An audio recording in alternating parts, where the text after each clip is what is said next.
आपलं घर कितीही लक्झरियस असलं, आपण कितीही मोठ्या ठिकाणी राहत असलो, तरीही मातीचा सुगंध त्याला येऊ शकत नाही ना. म्हणजे आपण जसं पूर्वीच्या काळात राहत होतो, मातीची घरं, मातीच्या भिंती, त्या घराला काहीतरी वेगळंच समाधान असायचं. माती उबही द्यायची आणि थंडावाही द्यायची. प्रत्येक ऋतूसोबत वेगवेगळ्या पद्धतीनं काम करायची. आज आपलं आयुष्य बदललंय, लाईफस्टाईल बदलल्यात, पण तरीही थोडासा का होईना आपण निसर्गाशी कनेक्ट राहिलं पाहिजे. आज कितीतरी लोकांच्या घरामध्ये रोज सूर्यप्रकाश येत नाही, रोज ताजी हवा येत नाही मोठ्या मोठ्या बिल्डिंग्स असल्यामुळे. पूर्वी काय होत होतं, आपली घरं अशी असायची की रोज सूर्यप्रकाश त्यामध्ये येत होता, रोज दारं खिडक्या उघडी असायची, रोज ताजी हवा येत होती, अंगणामध्ये एक छोटी तुळस होती, त्याचा रोज सुगंध यायचा.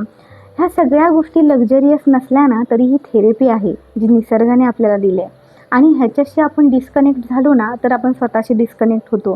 कारण शेवटी किती झालं तरी माणूस मातीचाच बनलेला आहे. जितकं तुम्हाला मातीशी कनेक्ट राहता येईल ना तितकं राहण्याचा प्रयत्न केला पाहिजे. कारण याने आपलं मन आणि शरीर दोन्हीही चांगलं राहणार आहे.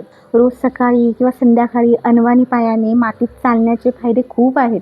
एखादं तुळशीचं झाड आपल्या बाल्कनीमध्ये किंवा आपल्या घरात कुठल्या तरी एका कोपऱ्यामध्ये लावण्याचा प्रयत्न केला पाहिजे. छोटे मोठे प्लांट्स असतील ते आपल्या घरात आणले पाहिजेत. आपल्या घरात जितक्या निगेटिव्ह गोष्टी, खराब गोष्टी आहेत तेवढ्या बाहेर काढून टाकल्या पाहिजेत. हे आपण प्रत्येक व्हिडिओमध्ये बघतो. पण दुसरी एक गोष्ट ही आहे की आपण आपल्या वास्तूमध्ये सुद्धा गोष्टी चांगल्याच बोलल्या पाहिजेत. कारण वास्तू म्हणे तथास्तु. पूर्वी ना घरांमध्ये कधीही अशुभ गोष्टी बोलल्या जात नव्हत्या. कायम चांगल्या गोष्टी बोलण्याचा प्रयत्न करत होते. किंवा मोठी माणसं ना आपल्याला अडवायची, हे इथे बोलू नको, किंवा हे आत्ता वेळ नको, संध्याकाळची वेळ आहे, चांगलं बोल. हे एवढ्याचसाठी होते की आपण ज्या वास्तूमध्ये राहतो ना ती वास्तू कायम आपल्याला आशीर्वाद देत असते. त्यामुळे तुम्हाला तुमचं घर स्वच्छ, चांगलं आणि एनर्जीनेही पॉझिटिव्ह ठेवायचं असेल ना तर त्या वास्तूमध्ये चांगलं शुद्धच बोललं पाहिजे. आणि जितकी शुद्ध हवा येईल, जितक्या चांगल्या गोष्टी करता येईल तितक्या गोष्टी चांगल्या केल्या पाहिजे. थोडं निसर्गाला आपण थोडं आपल्यापासून लांब केलं आहे. आपले जे ट्रेडिशन्स होते छोटे छोटे छानपैकी त्यांना आपण थोडंसं लांब केलं आहे. जसं आपण लांब केलं आहे तसं थोडंसं जवळ करण्याचा प्रयत्न करूया.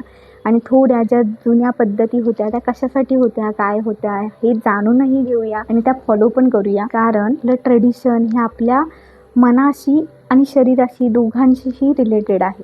श्री स्वामी समर्थ.